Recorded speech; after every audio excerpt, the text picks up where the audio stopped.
အိပ်ပျော်နေတဲ့ဒါအရင်ကိုဖခင်ဖြစ်သူကပစိန်နဲ့အချက်ပေါင်းများစွာခုတ်တက်ခဲ့တဲ့ဖြစ်ရဲ့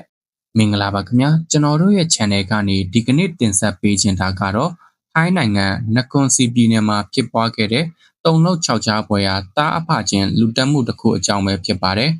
မိဘဆိုတာတားသမီးအတွက်အရေးအာဝါဒဖြစ်ရမယ်အစားအခုတော့ဖခင်အရင်ကတားကိုရရဆက်ဆက်အတက်နှုတ်ယူခဲ့တဲ့ဖြစ်ရကဒေတာခံတွေကိုအတော်လေးအံ့အားတင်စေခဲ့ပါတယ်ပြီးခဲ့တဲ့ဧပြီလ22ရက်နေ့မနက်ပိုင်းမှာရာဘာချန်တစ်ခုအတွင်းမှာရှိတဲ့တဲလေးတစ်လုံးပေါ်မှာအသက်40အရွယ်ရှိတဲ့အမျိုးသားတဦးရဲ့ရုပ်အလောင်းကိုထိတ်လန့်ပွဲတွေ့ရှိခဲ့ရပါတယ်။သူ့ရဲ့ဦးခေါင်းဟာပစိန်နဲ့အချက်ပေါင်းများစွာခုတ်ခံထားရတဲ့အတွက်ပြင်းထန်တဲ့ဒဏ်ရာတွေနဲ့တိတ်ဆုံးနေခဲ့တာပါ။ရဲတပ်ဖွဲ့ကစုံစမ်းစစ်ဆေးတဲ့အခါမှာထူးခြားတဲ့တဲလွန်စားတစ်ခုတွေ့ခဲ့ပါတယ်။အဲ့ဒါကတော့အလောင်းရှိတဲ့တဲကနေတိတ်ဆုံးသူရဲ့ဖခင်ဖြစ်သူအသက်62နှစ်အရွယ်အမျိုးသားရဲ့အိမ်အထိတွေးဆက်တွေကတန်းနေတာပဲဖြစ်ပါတယ်။ရဲတပ်ဖွဲ့ကဖခင်ဖြစ်သူကိုခေါ်ယူစစ်ဆေးတဲ့အခါမှာတော့အစပိုင်းမှာညှင်းဆိုခဲ့ပြီးမြဲ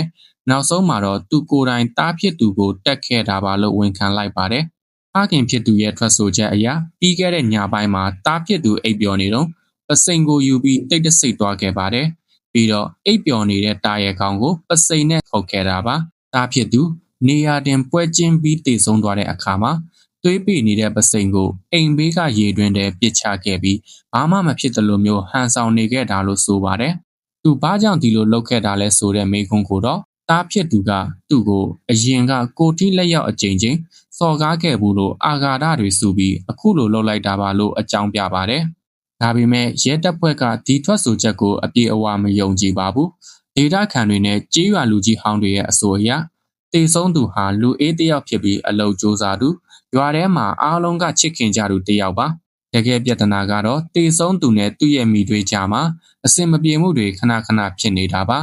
အဲ့ဒီပဏိပခတွေမှာဖခင်ဖြစ်သူကဇနီးအစ်စ်ဘက်ကအမြဲရက်တည်ပေးလေးရှိပြီးသားဖြစ်သူကိုမကြေမနက်ဖြစ်နေရကနေဒီလူတက်မှုအထိဖြစ်လာတာလို့ယူဆရပါတယ်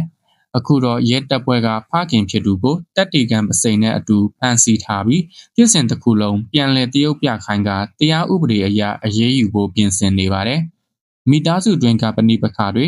အမုန်းတရားတွေကနေသဖြင့်အခုလိုရင်နာစရာကောင်းတဲ့အဆုံးသတ်မျိုးဖြစ်ခဲ့ရတာဟာတကယ်ကိုတင်ကန်းစာယူစရာပါပဲ။အခုလိုသတင်းထူးတွေကိုအမြဲတင်ဆက်ပေးနေတာမလို့ကျွန်တော်တို့ရဲ့ရွှေပြည် news ဆိုတဲ့ channel လေးကို subscribe လုပ်ထားဖို့မမေ့ပါနဲ့နော်။အားလုံးပဲဘေးအန္တရာယ်ကင်းဝေးကြပါစေ။